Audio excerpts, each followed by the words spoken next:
It's still obviously quite confusing because most people don't really have any definitive definition. But there is a prevalent, maybe the most prevalent view in the Western world on what a relationship is, or maybe more specifically, why should two people be attracted to each other and ready to commit to each other and build a home and a family. So again, I want to qualify. By no means is this an exhaustive discussion on every variation of the theories, but it's one good theory, it's a pretty predominant one, and I'll contrast that with what we'll call the Torah theory.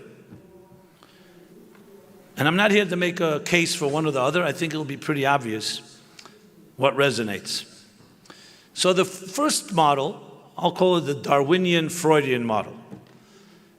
And we'll do it through the lens of a philosopher known as Schopenhauer. And what I'm going to say now will sound to you a little exaggerated, but it's not. You can look it up. And Schopenhauer writes, based on the theories of evolution, is this. The prevailing and the most powerful driving force in life, in every species of life, whether it's the vegetable world, the vegetation, the animal kingdom, or the human, is one word. The perpetuation of the species. Perpetuation. Because the cardinal rule of existence, sometimes called survival of the fittest, is that the species must perpetuate. If it doesn't perpetuate, it dies. That drives everything. And I'm sure you've read, you can read today in newspaper accounts, in articles, academic research papers, anywhere. Everything is explained with that. Why we choose the mates we choose. Why animals are always looking. The female are looking for the best genes. That's why they want the males to fight with each other to see who's more powerful. And the males look for the most nurturing genes. Everything. Even happiness, even altruism is explained with this theory. Because for preservation of the species, or perpetuation of the species, we need to be kind to each other because we need to coexist. So everything is based on that principle. In Richard Dawkins' words, the great radical atheist, he says in his famous book, it's called The Selfish Gene. The selfish gene. The gene itself is selfish because all it cares about is me, me, me. And how am I going to perpetuate myself? How am I going to spread my seeds? So Schopenhauer, based on that, takes it to the logical conclusion.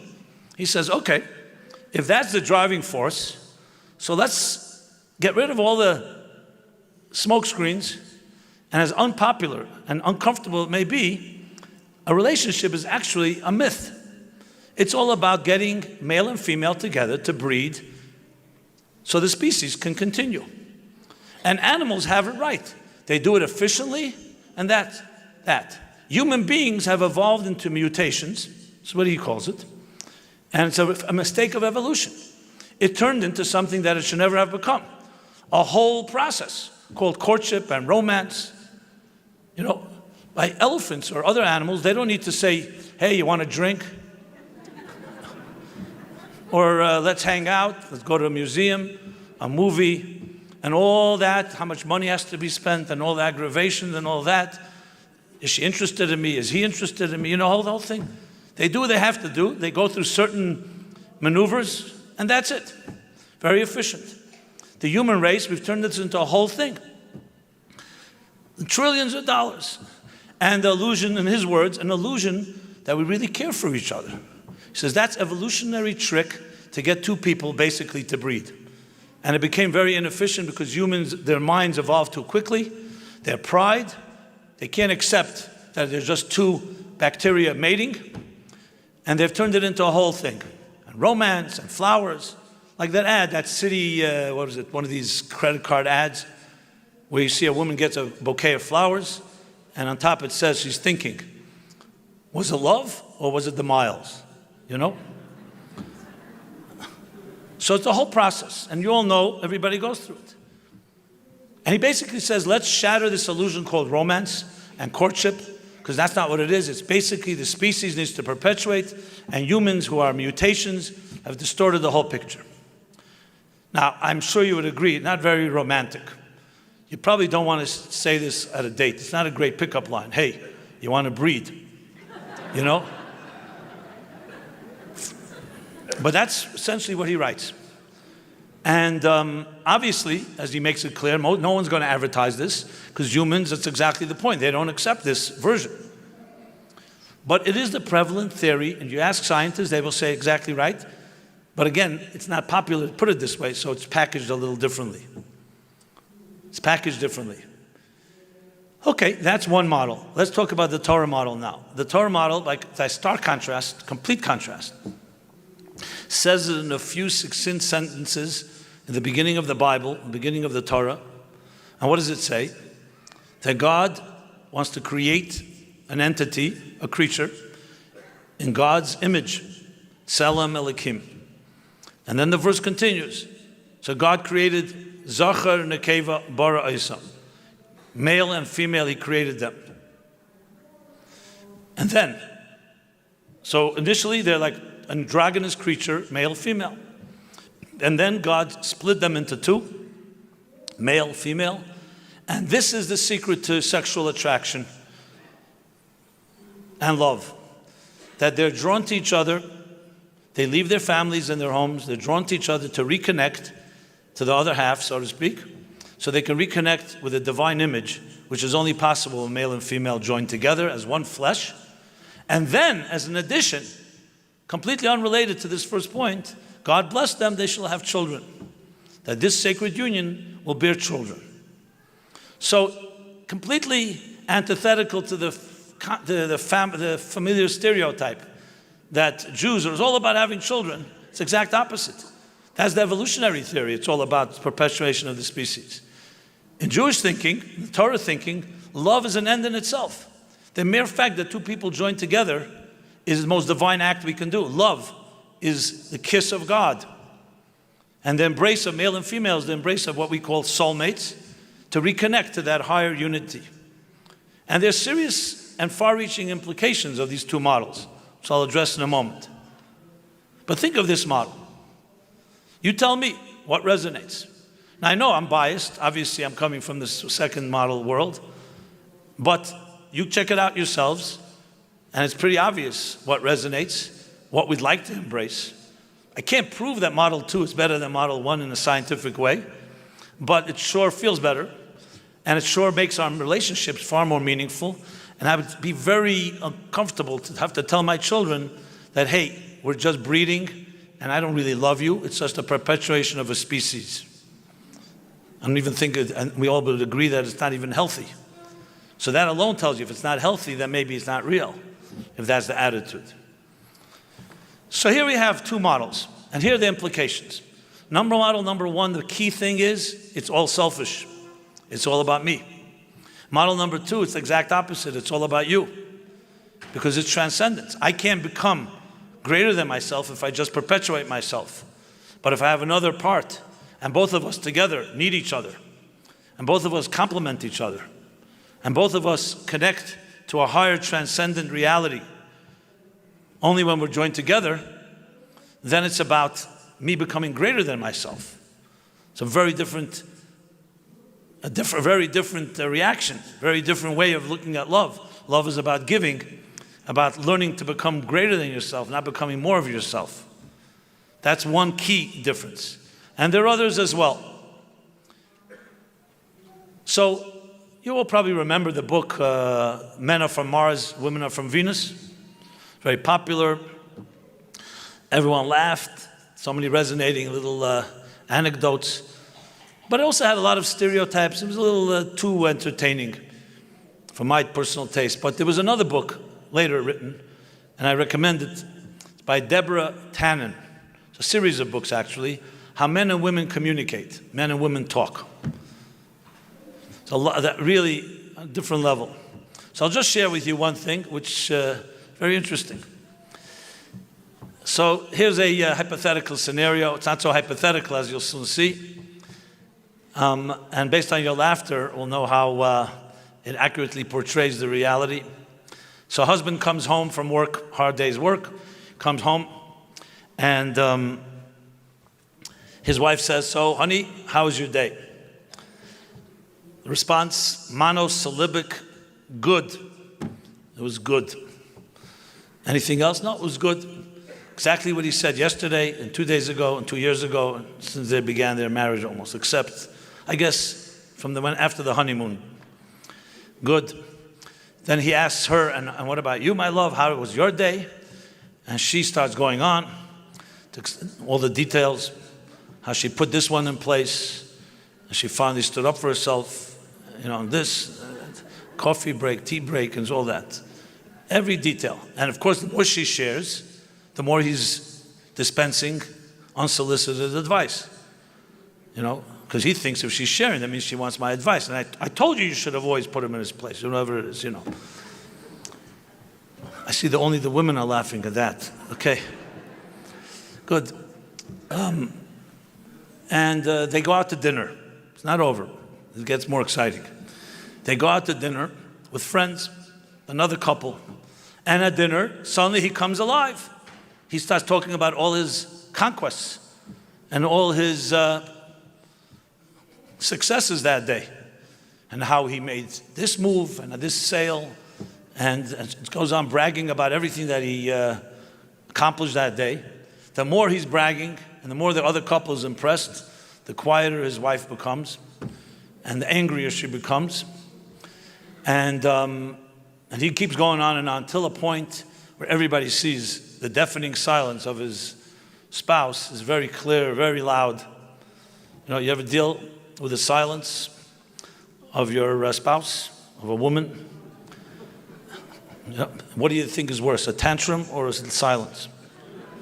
Of course silence, because tantrum, at least you know what she's thinking. Okay, so there it is, the silence. It's very clear something's wrong. He has no idea, because he doesn't have a clue. They say about computers, are they masculine or feminine? So one of the arguments that a computer is masculine is because it's full of data, but it's clueless. So he's clueless, and there she is, real angry, and he has no idea. And she starts making with her eyes, she was signaling to him. So they go out to the powder room or whatever. She says, I want to go home. We're having a great time. The main course hasn't even been brought. And I want to go home immediately. What happened? With everything beautiful. We're sitting, beautiful dinner, beautiful place. He has no idea. I'm going home. Either come with me or you stay. Obviously, he's not staying. So they come back with some cockamamie excuse, some emergency, and they're off. Now, if the silence is deafening there, you can imagine what it's like on a long ride home. So silence is bad, but imagine silence in a car ride for 2 hours. I don't know if it was 2 hours in this case, but no one talking to you. They come home. So here Deborah Tannen says there are two scenarios. Either what usually happens is they both go back in their own corners, they go back to life, and this will repeat itself many times. Frustration will be there. It may undermine the marriage, it may not. Maybe they just get comfortable with this discomfort.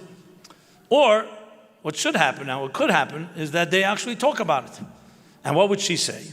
She would say, when I asked you what your day was like, you told me good. You come to the restaurant, suddenly you're talking forever about it. His response is, I'm just showing off. It's meaningless. What matters is that we went out to dinner. Who cares what I was talking about? We're connecting at dinner. That's what we do. We show off. For the woman, she says, when I shared with you what my day was like, you're giving me advice. All I want to do is share with you. I love you. I want to share my day. And he says, I didn't know that. I thought if you share with me, it means you want my advice. And she concludes and says, basically, that men and women communicate differently. This is her theory. Because they grow up differently. Boys bond, little boys bond by doing things together. They play war, they play this, they play that. And girls bond by talking to each other. So the talking itself is a connection, is the environment, it's a relationship. Men is talking, if they do talk, they think it's about, you want my advice, you want my opinion, because you think I'm smart or something. And for a woman, talking is a relationship. For a man, it's actions. They went out to dinner, it doesn't matter if we don't talk. The fact we're just sitting, the man thinks that's an intimate connection. Or as they like to put it, that's not her words, but somewhere else it says, others say, that for women, love is a state of being, a noun. And for men, love is an action, a verb. Now I'll tell you this, Many men who read her book come home to their wives and say, you know what, I'm not so bad. I'm more like all other men. We all say good, you know? And in a way, there's a truth to it. The fact is, we'd like to transcend that and be able to, the man should be able to talk a little more and the woman should be able to understand the man's perspective. But I just thought it was a very powerful insight. And how many other things are there that when you cut again to the core of who we are, you discover a whole new take on love and relationships. So let me go back to what I was saying in the two models. So I would call the two models almost the difference between a body-like model and a soul-like model. So here in New York, where I come from, originate from, I was invited to give a class at a thing called Learning Annex. It's like adult educational informal groups throughout over the city. Not a Jewish organization. It's a lot of Learning Annex groups. And my topic they gave me was, is there love forever after? Okay, beautiful question. So there were around 50, 60 people, probably evenly between men and women, clearly some couples. And I opened up the discussion. I said, so anybody here believes in love forever after? Without exaggeration, one woman, young woman, raises her hand. She believes in it. No one else did. Now, I wasn't surprised they don't believe in it. I was surprised that they would acknowledge it, especially when they're sitting there with their spouse. You know, that sounded a little odd to me. At least fake it, you know. Okay, so I started asking them, so tell me, so what would be the reason? Why not? Sounds so beautiful. So one guy just puts it really bluntly. He says, it's fantasy. It's the matter of movies, books. Nothing lasts forever. Not the food we eat, not the money we make, not our looks, everything erodes, deteriorates, ages, and perishes. And a few others concurred. They all seem to agree with that, which is what I wanted to hear, actually. So I said, so you're absolutely right. So why would suddenly love last forever? Why? One thing of all things that we do as mortals last forever? Okay. So I said, you're right. But here I want to introduce another ingredient into the equation. So generally speaking, in relationships, you talk about compatibility. So there's three basic compatibilities that everybody can relate to. One is physical compatibility. Two people are attracted to each other, physically, sexually. Then there is emotional compatibility. That's a little more than that. Why? Because you can fall in love with someone that looks in a model in a magazine, and then you meet them and there's no one there, you have no emotional connection. And then there's intellectual compatibility. You share ideas, you share ideologies, even. You respect each other's intelligence, there's conversation, there's argument, whatever. Okay, so I said this to the group, and I said, so what do you think? So one woman says, if I had one out of the three, I'd be happy. You know? 2 out of the 3 is would be perfect. 3 out of the 3 is a complete miracle. Okay, interesting. So I said, well, let me throw in a fourth. Just we're already there, might as well throw in a fourth ingredient. And we'll call it spiritual compatibility. What is spiritual compatibility? Simply this: 2 people who share a vision together. A vision. What kind of mark they want to leave in this world. What kind of home they want to build. What kind of children. When people come into their environment, what vibe do they want to give off? That's the fourth. And the fourth is completely different than the first 3. The first 3 are important. They're vital. But the first 3 are subject to the laws of mortality, because physical looks change, emotional interests change. Sometimes you actually get bored with something you're used to, and you look for another emotional stimulation. And intellectual interests change. But the fourth does not. A vision is something that is enduring. How you manifest that vision can change. But you look at any couple, and I've studied, I've witnessed it, I've seen in my own family. People who, God bless them with long life, may be married 60, 70 years. They may be 90 years old, but they have a certain sparkle. I'm not saying everyone, but they have, and you look at what do they have others don't have? They share something that's more than, that's beyond and transcends the things that change. Their vision of life never changed. And they still connect on that level. Just as when they were 20-year-old sweethearts. And everybody in that room, as skeptical and cynical as they were, completely embraced this. As a matter of fact, the guy that was most cynical said to me, what you said was very powerful. The only thing I wonder is how come no one ever told this to us? That's exactly right. No one ever told this to us. We're left, as I said at the outset, on our own. You're thrown into a world, relationships. Now you go figure it out. Which teenager could figure anything out? And the hormones are working, the attraction is there, and it's not like you could just sit down and go, okay, I'll go for a course on love and relationships and then I'll get back to you. So we're thrust into it, and then once we experience it, and we lose our innocence, so to speak, then whatever happens, happens. And if you're lucky, you're lucky. And if you grew up in a good home, as I mentioned, a good nurturing environment, great. And if you didn't, too bad. And then all kinds of things happen in the relationships. But imagine if we could train and educate our children from the youngest of age, obviously when they're capable of understanding. Well, they're even capable from the earliest age by seeing nurturing, loving parents. So if they saw all these four compatibilities, but especially the fourth, from the youngest age, and then you teach it to them very deliberately, not just by accident or you expect them to go find it somewhere. It's a whole different way of looking at the human being. Because you know what other thing they'll be exposed to is the other model. Because that's what's taught in the schools, and that's essentially by osmosis is the prevalent way of thinking. Not that everyone's going to reach Schopenhauer or Darwin, but that's the general mood. Relationships equate with commitment, equate with sanctity. Ask most people in the Western world, not necessarily. Why should a relationship equate with commitment?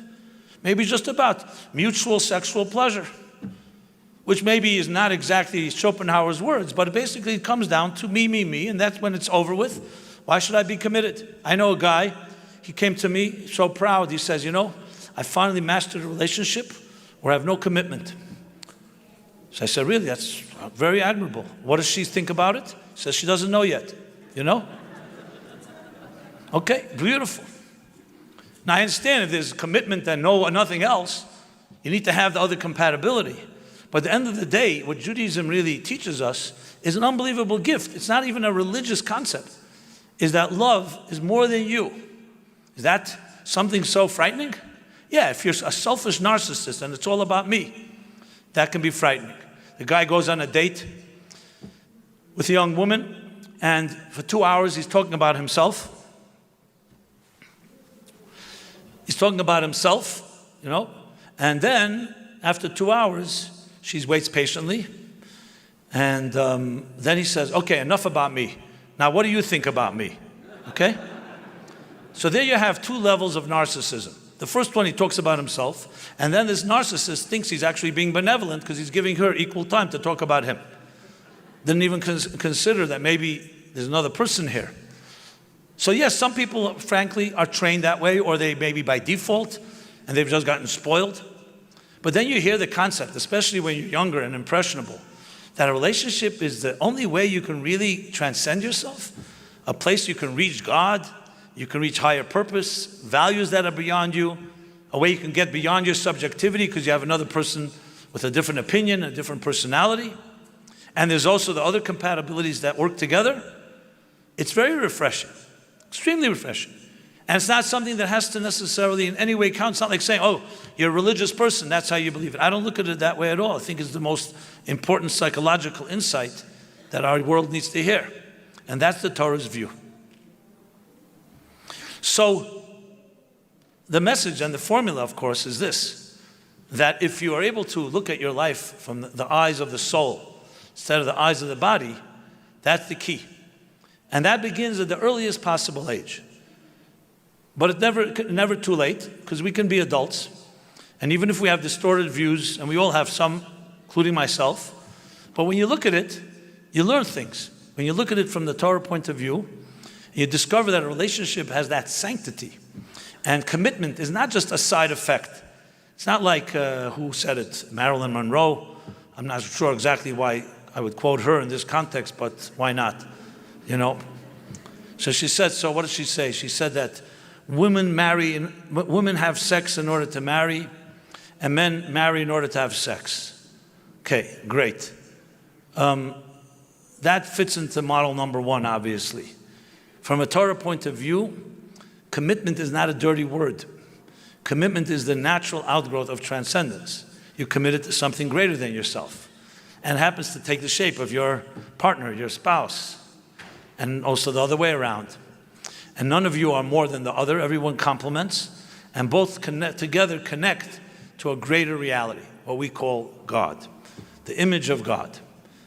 I really never found a more eloquent and more romantic view on love and intimacy and relationships. And it's a gift that was given to us.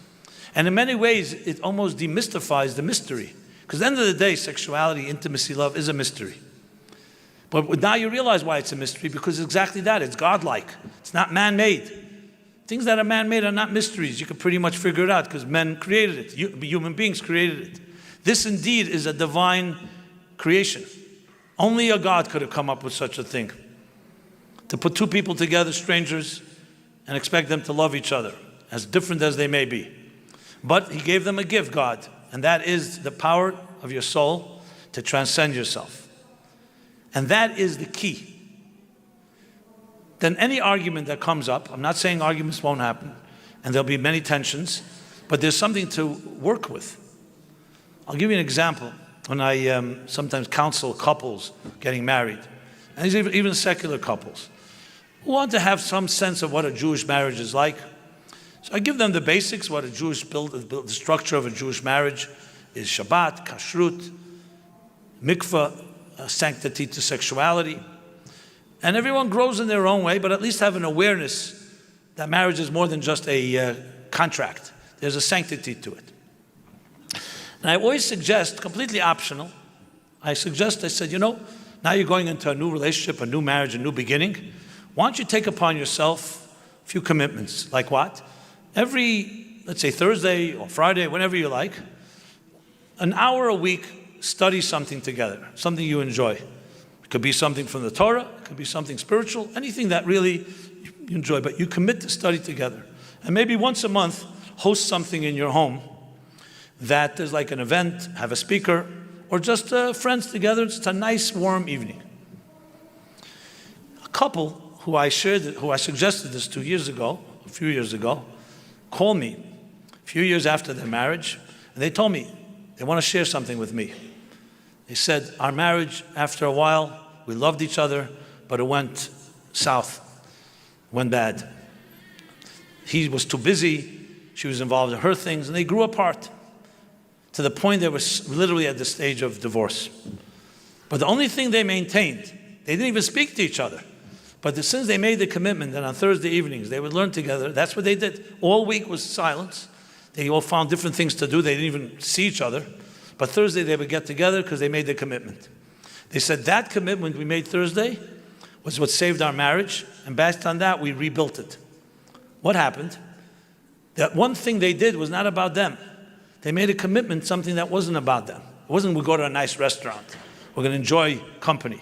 That's beautiful, but still about you. They did one thing that was not about them, and that saved their marriage because it allowed a little, not airtight, that everything was destroyed. There was a little fresh air, and they rebuilt. I was obviously extremely proud to hear that. That's unbelievable. But that's the idea of transcendence, that you introduce into your life activities that are more than just mutual interests, something visionary, something transcendent. And that is the secret to love forever after. As I shared to the group in the Learning Annex, the first three, as we said, physical, emotional, intellectual, are all subject to changes and ups and downs. However, a vision that's not about you, precisely because it's not about you, it's not mortal. It's a God-given gift. You're doing something that's beyond you. That is enduring. And that's why we say the greatest blessing by a marriage and a wedding is what?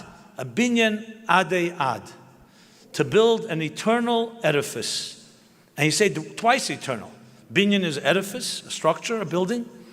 Adei means eternal. Adei ad means eternal, eternal. Why? Because you're introducing the third secret partner. You ever go to a wedding ceremony? The chuppah. What's the chuppah? It's a canopy that surrounds everyone. Husband and wife, parents, everybody. Because there's something greater than the sum of the parts, something transcendent that's an equalizer. We introduce that into the relationship, and then you have an enduring element that can bless the marriage to be forever after, because it's no longer human. And I would submit that that is exactly why we are here today. We are children and grandchildren and great-grandchildren of people who knew this secret. They may never have articulated, frankly. I remember my grandparents. They would have these ridiculous fights, but they loved each other, and they didn't even know how to say, I love you. Not in English, not in Yiddish, and not in Russian. Now, I'm not saying today we need to say it. I know for some reason, if I don't say I love you, it's not, something's missing. But they loved each other. I saw it. I breathed it. It was an innocent world. There's no question that generations had that vision. Maybe it was due to our oppression. You know, when you're suffering and you're being discriminated against, it forces you to strengthen your inner world and your inner life, because you have nothing but transcendence.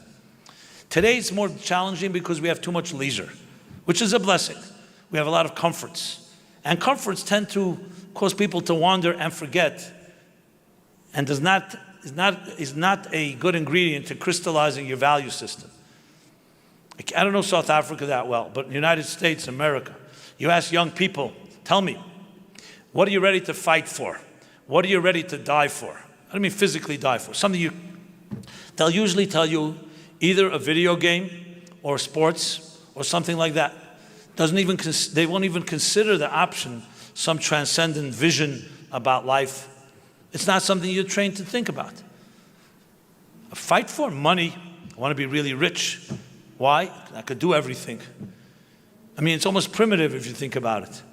So yes, in times of difficulties, you tend to crystallize your values. And today, with ease, we're comfortable. We've learned the art of doing nothing. There's this guy sitting on a bench, an old Jew, and he's all depressed. His friend comes over and says, so Yankel, why are you so depressed today? My wife is very angry at me. What's new? She's always angry at you. No, today's something special. What happened? This morning, she was going to work. She asked me, what are you going to do today? And I said, nothing. Another monosyllabic answer. Nothing. So she said, you said that yesterday, that you're going to do nothing. So I told her I wasn't finished, I wasn't finished doing nothing. So we live in a world where nothing has become some type of virtue. I'd like to be a couch potato and not feel guilty. That's what people feel. Human beings by nature are pulsating with a heartbeat, with breath, a soul that's constantly restless. And some people are looking to figure out how to destroy and numb our restlessness. A relationship is anything but numb.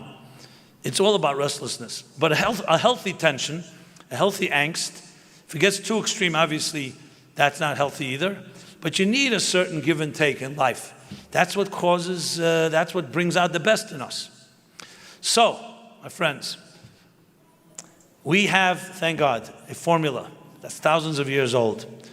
It's been forgotten in many ways, but it's still beating inside each of our chests, and it's right there for your taking. Just a matter of opening yourself up to new perspectives, and they're actually not really new. They've always been there, but they're just trapped a bit. They're trapped. And wherever you are in your life, whether you are in a good relationship, this message has a tremendous way of enhancing it, because relationships have to always be maintained and grow. And if you're in a bad relationship, do not give up. There is always hope, because the soul is beating inside you, and the same within your spouse.